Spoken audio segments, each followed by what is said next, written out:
وقت گزرنے کے ساتھ ساتھ یہاں اس کے حلقہ احباب میں اضافہ ہونے لگا، اور اسی حلقہ احباب میں ایک نام سعد کا تھا۔ اس کا تعلق کراچی سے تھا۔ سالار کی طرح وہ بھی امیر کبیر گھرانے سے تعلق رکھتا تھا، مگر سالار کے برعکس اس کا گھرانہ خاصا مذہبی تھا۔ یہ سالار کا اندازہ تھا۔ سعد کے حصے مزاح بہت اچھی تھی، وہ بہت ہینڈسم بھی تھا۔ نیو ہیون میں ایک امریکی دوست کے توسط سے اس کی ملاقات سعد سے ہوئی تھی، اور اس کی طرف دوستی میں پہل کرنے والا سعد ہی تھا۔ سالار نے اس دوستی کو قبول کرنے میں قدرے تامل کیا، کیونکہ اسے یوں لگتا جیسے سعد اور اس کے درمیان کچھ بھی مشترک نہیں ہے۔ سعد وہاں سے ایم فل کر رہا تھا۔ سالار کے برعکس وہ پڑھائی کے ساتھ جاب بھی کرتا تھا۔ اس کا حلیہ اس کے مذہب سے جذباتی وابستگی بتانے کے لیے کافی تھا۔ اس نے داڑھی رکھی ہوئی تھی اور مذہب کے بارے میں اس کا علم بہت زیادہ تھا۔ سالار نے زندگی میں پہلی بار کسی ایسے شخص سے دوستی کی تھی جو مذہبی تھا۔ سعد 5 وقت کی نماز پڑھتا تھا، دوسروں کو بھی اس کے لیے کہتا رہتا۔ وہ مختلف آرگنائزیشنز اور کلبز میں بھی بہت ایکٹیو تھا۔ سالار کے برعکس امریکہ میں اس کا کوئی قریبی رشتہ دار نہیں تھا، صرف ایک دور کے چچا تھے جو کسی دوسری اسٹیٹ میں رہتے تھے۔ شاید اسی لیے وہ اپنی تنہائی دور کرنے کے لیے بہت زیادہ سوشل تھا۔ سالار کے برعکس وہ بہن بھائیوں میں سب سے چھوٹا تھا، اور شاید یہ لاڈ و پیار ہی تھا جس نے اس کے والدین کو اسے اتنی دور تعلیم کے لیے بھیج دیا تھا، ورنہ اس کے باقی دونوں بھائی سعد کے والد کے ساتھ گریجویشن کے بعد بزنس میں شریک ہو گئے تھے۔ وہ بھی ایک اپارٹمنٹ کرائے پر لے کر رہتا تھا، مگر اس کے ساتھ اس اپارٹمنٹ میں 4 اور لوگ بھی رہتے تھے۔ ان 4 میں 2 عرب، ایک بنگلہ دیشی کے علاوہ ایک اور پاکستانی تھا۔ وہ تمام اسٹوڈنٹس تھے۔ سعد پہلی ملاقات میں سالار سے بہت بے تکلف ہو گیا تھا۔ سالار کے امریکی دوست جیف نے جب سعد کو سالار کے اکیڈمک کامیابیوں کے بارے میں بتایا تو ہر ایک کی طرح سعد بھی متاثر ہوئے بنا نہ رہ سکا۔ سالار کو سعد کا چہرہ دیکھ کر اور خاص طور پر اس کی داڑھی دیکھ کر ہمیشہ جلال کا خیال آتا۔ داڑھی کی وجہ سے دونوں میں عجیب سی مماثلت اور مشابہت نظر آتی۔ کئی بار دوسرے دوستوں کے علاوہ سعد بھی ویکینڈ پر اس کے ساتھ ہوتا۔ تم مسلمان ہو لیکن مذہب کے سرے سے پابندی نہیں کرتے، سعد نے ایک دفعہ سالار سے کہا تھا، اور تم ضرورت سے زیادہ مذہبی ہو۔ سالار نے جواباً کہا، کیا مطلب یہ کہ جس طرح تم 5 وقت کی نمازیں پڑھتے رہتے ہو اور ہر وقت اسلام کی بات کرتے رہتے ہو، یہ کچھ اوور ایکٹنگ ٹائپ چیز ہو جاتی ہے۔ سالار نے بڑی صاف گوئی کے ساتھ کہا، تم تھکتے نہیں ہو ہر وقت نمازیں پڑھ کر؟ یہ فرض ہے، اللہ کی طرف سے ہمیں حکم دیا گیا ہے، اور ہم اس کی عبادت کریں، اسے ہر وقت یاد رکھیں۔ سعد نے زور دیتے ہوئے کہا۔ سالار نے ایک جمائی لی، تم بھی عبادت کیا کرو، آخر تم بھی مسلمان ہو۔ سعد نے اس سے کہا، میں جانتا ہوں، اور عبادت نہ کرنے میں کیا میں مسلمان نہیں رہوں گا؟ اس نے کچھ تیکھے لہجے میں سعد سے کہا، صرف نام کا مسلمان بن کر زندگی گزارنا چاہتے ہو تم؟ سعد پلیز اس قسم کے فضول ٹاپک پر بات مت کرو۔ میں جانتا ہوں تمہیں مذہب میں دلچسپی ہے، مگر مجھے نہیں ہے۔ بہتر ہے ہم ایک دوسرے کی رائے اور جذبات کا خیال رکھیں، اور ایک دوسرے پر کچھ ٹھونسنے کی کوشش نہ کریں۔ جیسے میں تم سے یہ نہیں کہہ رہا کہ تم نماز چھوڑ دو، اس طرح تم بھی مجھ سے یہ نہ کہو کہ میں نماز پڑھوں۔ سالار نے انتہائی صاف گوئی سے کہا تو سعد خاموش ہو گیا، مگر کچھ دنوں بعد وہ اس کے اپارٹمنٹ آیا۔ سالار اس کے تواضع کے لیے کچھ لانے کے لیے کچن میں گیا تو سعد بھی اس کے پیچھے ہی آ گیا۔ اس نے باتوں کے دوران فریج کھول لیا اور اس میں موجود کھانے کی چیزوں پر نظر دوڑانے لگا۔ سالار پچھلی رات ایک فاسٹ فوڈ آؤٹ لیٹ سے اپنا پسندیدہ برگر لے آیا تھا، وہ فریج میں پڑا تھا۔ سعد نے اسے نکال لیا، اسے رکھ دو، یہ تم نہ کھانا۔ سالار نے جلدی سے کہا، کیوں؟ سعد نے مائکرو ویو کی طرف جاتے ہوئے پوچھا۔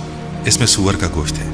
سالار نے لاپرواہی سے کہا، مذاق مت کرو۔ سعد ٹھٹک گیا، اس میں مذاق والی کون سی بات ہے؟ سالار نے حیرانی سے اسے دیکھا۔ سعد نے جیسے پھینکنے والے انداز میں پلیٹ شیلف پر رکھ دی۔ تم پورک کھاتے ہو؟ میں پورک نہیں کھاتا، میں صرف یہ برگر کھاتا ہوں کیونکہ یہ مجھے پسند ہے۔ سالار نے برنر جلاتے ہوئے کہا، تم جانتے ہو یہ حرام ہے اسلام میں؟ ہاں، اور پھر بھی اب تم پھر وہی تبلیغ بات شروع مت کرنا۔ میں صرف پورک نہیں کھاتا، ہر قسم کا گوشت کھا لیتا ہوں۔ سالار نے لاپرواہی سے کہا۔ وہ اب فریج کی طرف جا رہا تھا۔ مجھے یقین نہیں آ رہا۔ خیر اس میں ایسی بے یقینی والی کیا بات ہے، یہ کھانے کے لیے ہی ہوتا ہے۔ وہ اب فریج میں پڑے دودھ کے پیکٹ کو نکال رہا تھا۔ ہر چیز کھانے کے لیے نہیں ہوتی۔ ساتھ کچھ دل ملایا، ٹھیک ہے تم زیادہ مذہبی نہ صحیح مگر مسلمان تو ہو، اور اتنا تو تم جانتے ہوگے کہ پورک اسلام میں حرام ہے، کم از کم ایک مسلمان کے لیے۔ سالار خاموشی سے اپنے کام میں مصروف رہا۔ میرے لیے کچھ مت بنانا، میں نہیں کھاؤں گا۔ سعد یکدم کچن سے نکل آیا۔ کیوں؟ سالار نے مڑ کر اسے دیکھا۔ سعد واش بیسن کے سامنے کھڑا صابن سے ہاتھ دھو رہا تھا۔ کیا ہوا؟ سالار نے اسے قدرے حیرانی سے پوچھا۔ سعد نے جواب میں کچھ نہیں کہا، وہ اسی طرح کلمہ پڑھتے ہوئے ہاتھ دھوتا رہا۔ سالار چپتی ہوئی نظروں سے ہونٹ بھینچوں سے دیکھتا رہا۔ ہاتھ دھونے کے بعد اس نے سالار سے کہا، میں تو اس فریج میں رکھی کوئی چیز نہیں کھا سکتا، بلکہ تمہارے برتنوں میں بھی نہیں کھا سکتا۔ اگر تم یہ برگر کھا لیتے ہو تو اور بھی کیا کچھ نہیں کھا لیتے ہوگے۔ چلو باہر چلتے ہیں۔